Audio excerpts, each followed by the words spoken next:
Cuba's regulatory authority has approved the second phase of the pediatric clinical trial using the Abdala vaccine against COVID-19. High-level talks between China and the United States on Monday highlighted their differences and a continued lack of will on the part of the US to advance relations. Tunisia's president froze parliament and dismissed the government in a move denounced by opponents as a coup.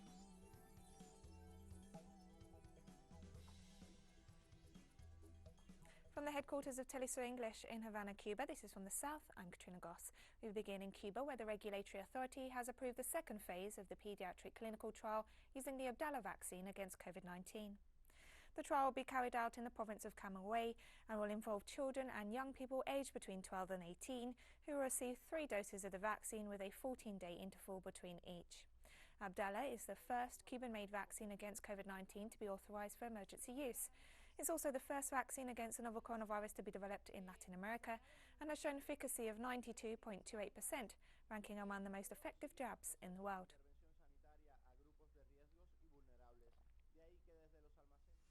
This Sunday, 88 tons of humanitarian aid sent by Russia to help Cuba in the fight against the novel coronavirus arrived at Havana's international airport. The shipment includes medical and personal protective equipment, as well as foodstuffs. This is the first of 2 flights with humanitarian aid to Cuba announced by Russian President Vladimir Putin as part of the ongoing cooperation between the 2 nations in the face of US sanctions.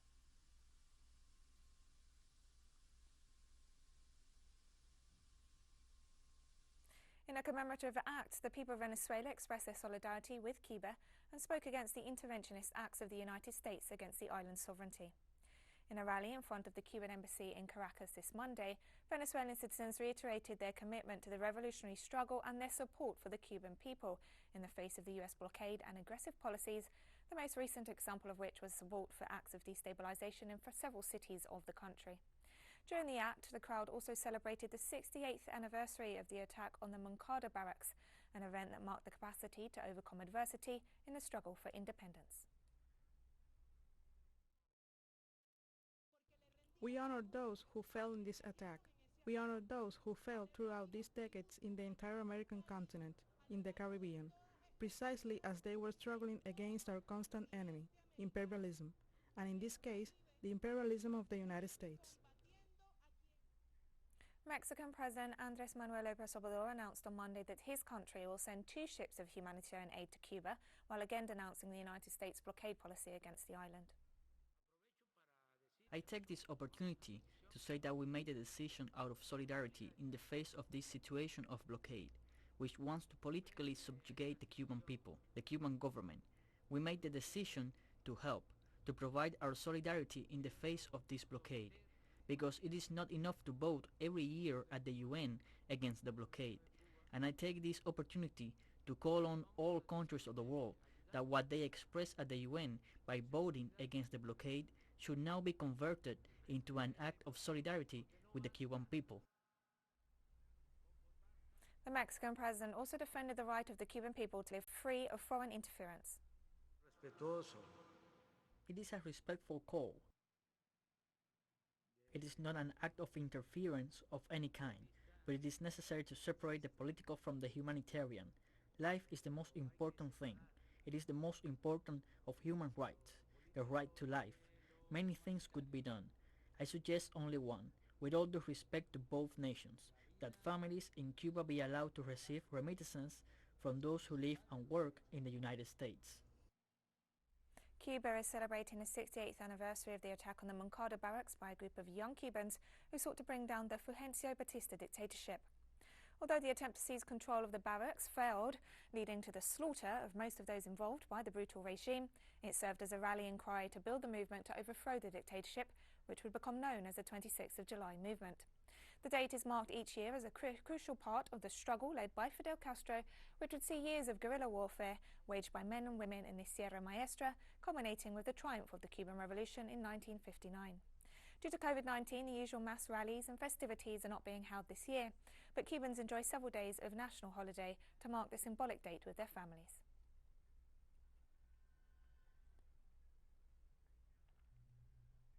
Polls have now closed in St. Lucia, where general elections were held this Monday. Voters turned out to elect the next 17 members of the House of Assembly, the lower house of the Parliament of St. Lucia. Candidates were previously nominated on July 16th. International observers, including from the Caribbean community, are present on the Caribbean island to oversee the development of the electoral process. 3 parties were fielding candidates: the governing United Workers' Party, the opposition St. Lucia Labour Party and the National Green Party, while 4 independent candidates also stood for election.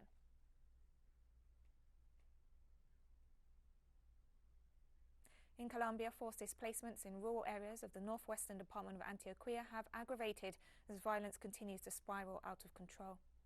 Regional authorities report over 3,500 displaced people forced to abandon their homes due to the threats of armed groups operating in the area. Territorial disputes between paramilitary organizations are a key motive. Several human rights organizations denounced massacre number 57 so far this year, in which a woman and 2 minors were the latest victims of the surge in violence in the South American nation.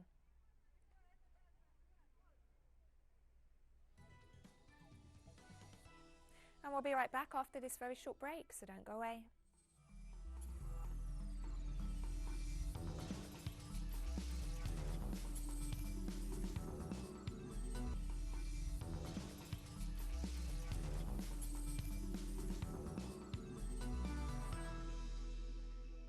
Welcome back to From the South.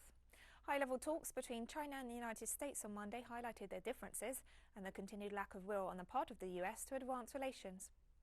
Chinese Vice Foreign Minister Xi Feng said during talks with US Deputy Secretary of State Wendy Sherman that the China-US relationship is now in a stalemate and faces serious difficulties.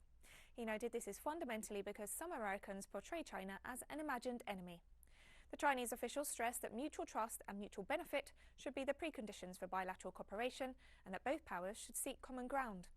Following the meeting, the US officials said the 2 sides had held an in-depth exchange of views on a wide range of issues of mutual concern and even on cooperation in various areas, including climate change, the Iran nuclear deal and the Korean Peninsula.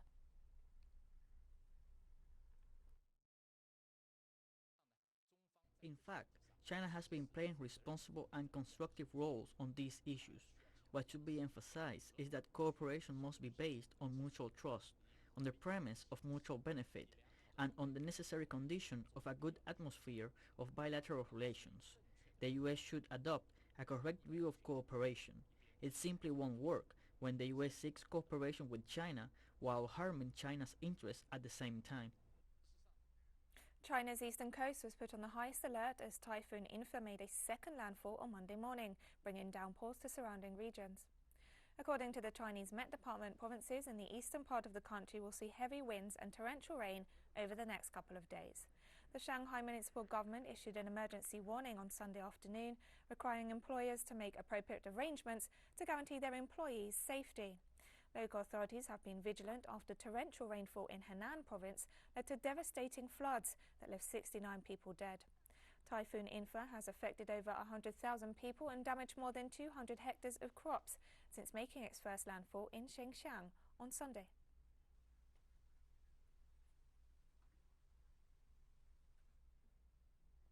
As deadly monsoon rains ease, rescue works began in western India this Monday. Rescuers waded through waist-deep mud to reach injured residents and started a massive clean-up operation after heavy rains triggered landslides and floods that killed over 150 people. The western part of the country was hit by heavy rainstorms, with 250,000 people evacuated from their homes in 3 states and power cut across vast areas. Experts say climate change is increasing the frequency and intensity of the annual rains, which are critical to replenishing rivers and groundwater, but also cause widespread death and destruction.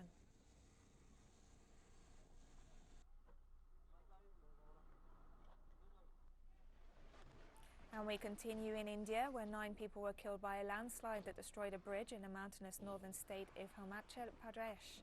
India's Met Department has warned of further downpours over the next few days. Flooding and landslides are common during the monsoon season, which also often sees poorly constructed buildings collapse after days of non-stop rain.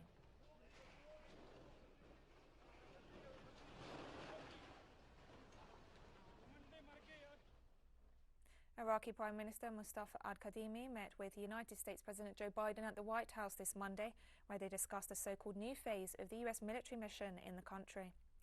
Biden confirmed that the United States will end its combat mission in Iraq by the end of the year, but said US troops would continue to train and assist Iraqi forces as they battle the Islamic State. The US has about 2,500 troops in Iraq after a series of drawdowns in recent years. Their presence continues to be condemned by the Iraqi population, and the parliament has called for all foreign troops to leave the nation. Al-Kadhimi told reporters that there's no need for any foreign combat forces on Iraqi soil, but emphasized that Iraq will still seek US military assistance in training and intelligence gathering. And the sacrifices that so many have made to build the US-Iraq partnership has been real, and it's consequential. In the United States, firefighters are battling the bootleg fire in Oregon, California, which in the space of 2 weeks has burned the equivalent of the city of Los Angeles in vegetation and forests. Over 5,000 firefighters are battling the blaze that has grown so big it's generating its own weather system, with authorities warning conditions could worsen. The flames have grown so large that they have created clouds that can cause lightning and high winds, which in turn can serve to fuel the fire. Fires have already ravaged 3 times more vegetation this year than they had at this time in 2020, the worst fire year in California's history.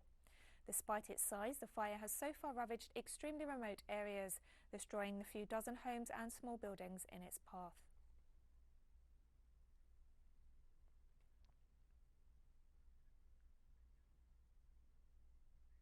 Raging forest fires in central Sardinia, Italy have forced the evacuation of 900 people as flames threaten some residential areas and others were engulfed by dense smoke. According to the Deputy Chief of the Firefighters Emergency Department, no deaths or injuries have been reported and the situation seems to be under control. The wildfires which broke out over the weekend have been spread by dry southerly winds. 4 firefighting planes from France and Greece joined the Italian air fleet to help control the blazes, which have consumed around 20,000 hectares in the province of Oristano.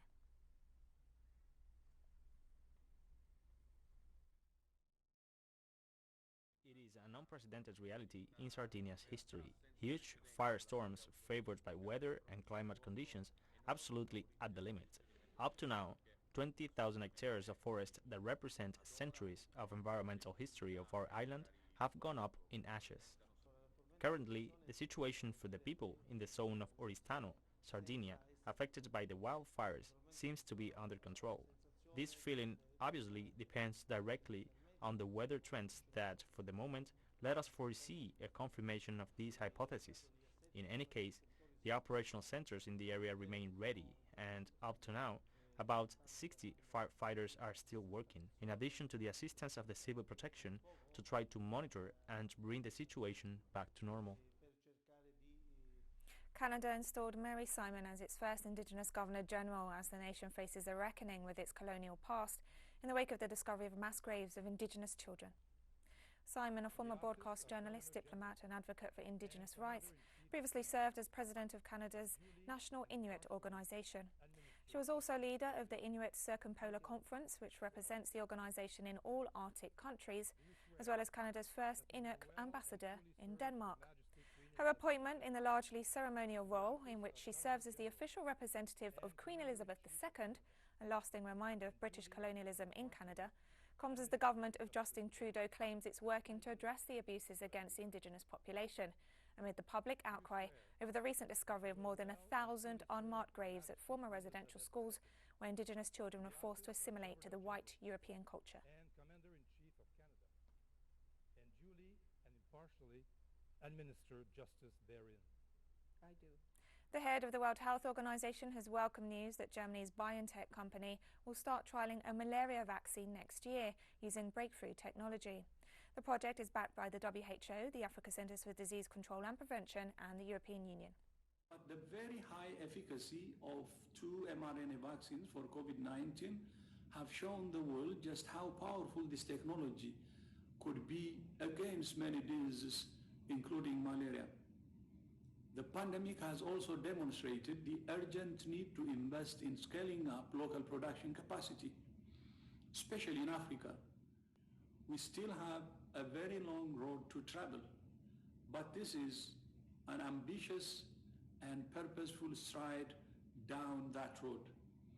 WHO remains committed to working with you, our partners, until we reach our destination, a world free of malaria. And we have more stories coming up after this final short break, so stay with us.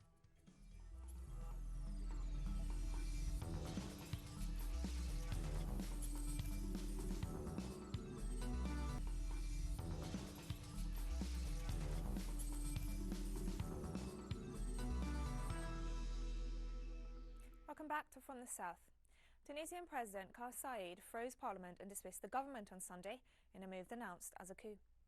The move marks a dramatic escalation of the political crisis in the country. Anger over the government's handling of a massive recent spike in COVID cases has added to general unrest over the nation's economic and social turmoil.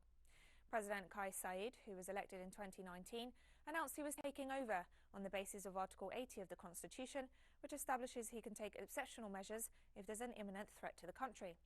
However, the Constitution does not mention anything about dismissing the head of government, lifting the immunity of lawmakers, or freezing Parliament for 1 month, measures that he's already adopted.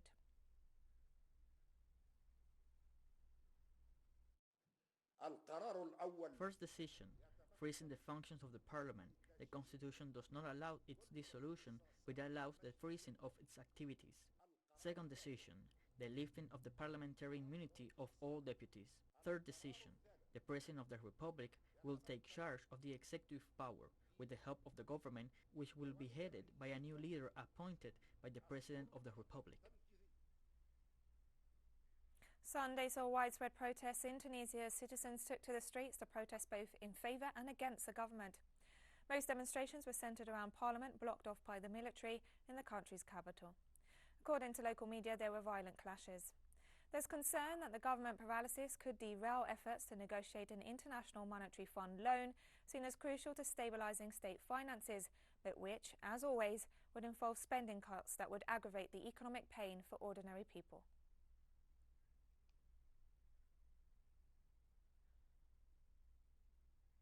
A United Nations spokesperson said the organisation is following the situation in Tunisia very closely after President Kais Saied's suspension of Parliament and dismissal of Prime Minister Hichem Mechichi. We are following the situation in Tunisia very closely since the announcement by President Saied yesterday.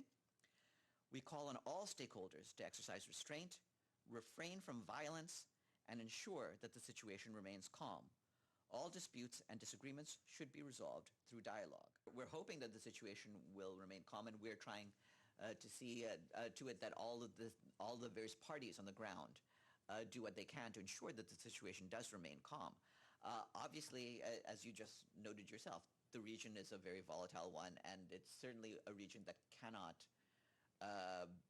bear to have more unrest than it has presently had.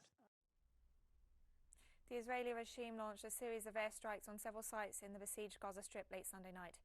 As part of the ongoing attempts to starve the Palestinian people, Israel has also reduced the fishing zone off Gaza by half. Israeli fighter jets targeted a plot of farmland northwest of Gaza City and a plot of land east of Khan Yunis, causing material damage to the sites as well as to nearby civilian property. No casualties were reported. The strikes came after the Zionist regime reduced the fishing zone off Gaza from 12 nautical miles to 6 nautical miles, a move it claimed was in response to launching of incendiary balloons from Gaza into Israel by the Palestinian resistance movement Hamas. 14 years following the supposed Israeli disengagement from Gaza, Israel has not actually disengaged from Gaza. It still maintains control of its land borders, access to the sea and airspace. 2 million Palestinians live in the Gaza Strip, an open-air prison, which has been subjected to a punishing and crippling Israeli blockade for 12 years and repeated onslaughts that have heavily damaged much of its infrastructure while killing thousands.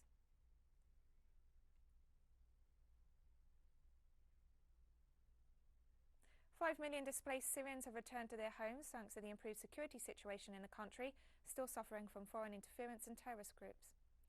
The figure was revealed during a joint Syrian-Russian meeting in Damascus on Monday, aimed at monitoring the results of the International Conference on the Return of Syrian Refugees held in November 2020.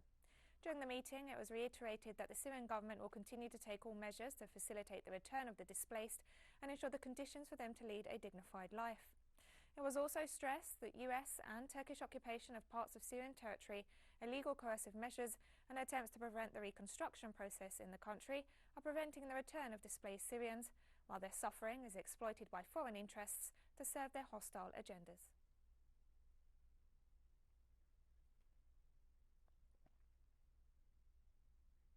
Lebanese businessman and former Prime Minister on 2 occasions, Najib Mikati, secured enough votes in parliamentary consultations on Monday to be designated the head of a new government.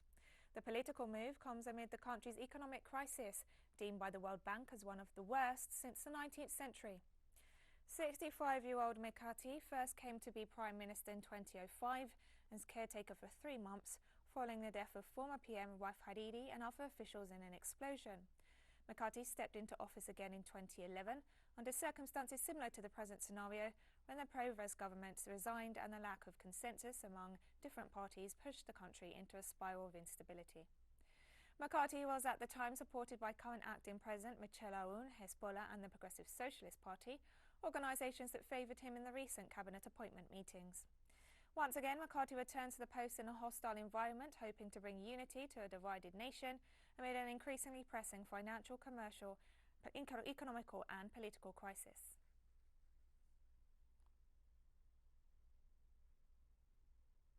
In constitutional steps, it is necessary that I have the trust of the lawmakers, but in reality, I want your trust. I want the people's trust. I want the trust of every man and woman, of every youth.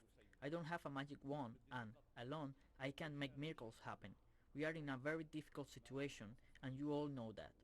We must all stand together. I know it's a difficult step, but I tell you I am assured. I've been studying this situation for a while. If I didn't have the necessary external guarantees, and I didn't know that it was time for someone to be in the forefront of this issue to limit the spread of the fire, I wouldn't have taken on the job to be named Premier Designate. The man accused of the failed magnicide of interim president of Mali, Assimi Goïta, has died in custody, according to a statement from the country's authorities.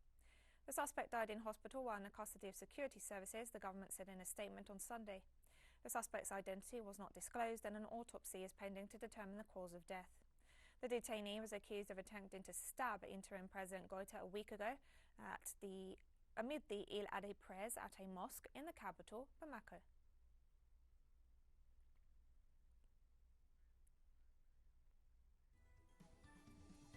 And we've come to the end of this news brief. Remember, you can find these and many other stories on our website at telesurenglish.net. You can also follow us on social media for all the latest news. We're on Facebook, Twitter, Instagram and Telegram. Plus, you can catch up on our shows on our YouTube channel. For TeleSUR English, I'm Katrina Goss. Thank you for watching.